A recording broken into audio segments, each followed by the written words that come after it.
Good morning. Today I read in 1 Samuel, or actually 2 Samuel chapter 1, a story of David.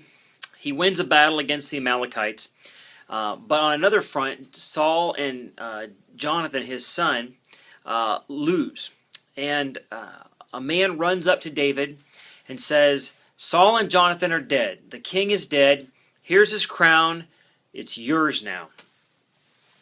And David says, "Well, how do you know the king is dead and my best friend?" The guy says, "Well, there he was wounded, he looked like he was going to die, and he asked me to kill him, so I did." Now you got to remember, Saul is the guy who continually tried to kill David. Saul realized that he shouldn't be king, that David should be king, and that he had already offended God enough that God didn't want him to be king. And so he threw a spear at him twice.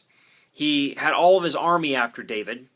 At one point, Saul goes into a cave to relieve himself, to go to the bathroom. He takes his robe off, puts it in one part of the cave, and goes to the other part of the cave to do his business. David was in the cave. He cut part of the robe, okay? And then he goes to another mountaintop and says, "Hey, look, when you were in that cave, I was in there. I cut part of your robe, all right? I could have killed you. Let me go."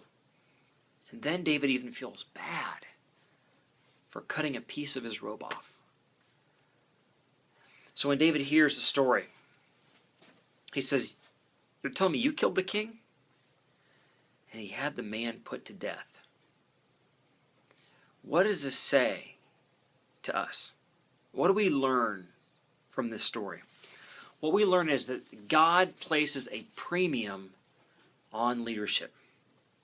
Even bad leadership, like Saul.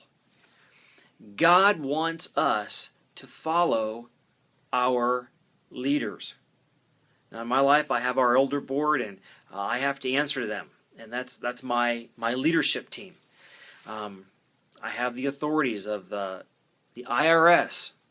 Yes, as corrupt as they might be, I have to pay my taxes, and God says I should. As I walk down the street, I have to obey those laws. As I drive, I have to obey those laws. And we are all under authority. And so it's important for you this morning to ask yourself, what are the authorities that God has placed in your life? Who are those people? What are those entities? And how have you been treating them? Have you treated them with respect? Or have your words been less than respectful? Have your thoughts been less than respectful? God can always remove leaders. And I'm sure David was praying for that with Saul. But not like this. He could have died of natural causes. It could have been a whole host of other things. But he says, "This is wrong. You don't kill the king. Even if you think you're doing me a favor, off with your head." Important and vivid story for us to remember as we go about our lives. Today, ask yourself, Lord, am I honoring the authorities you've put in my life? God bless you. Have a great day.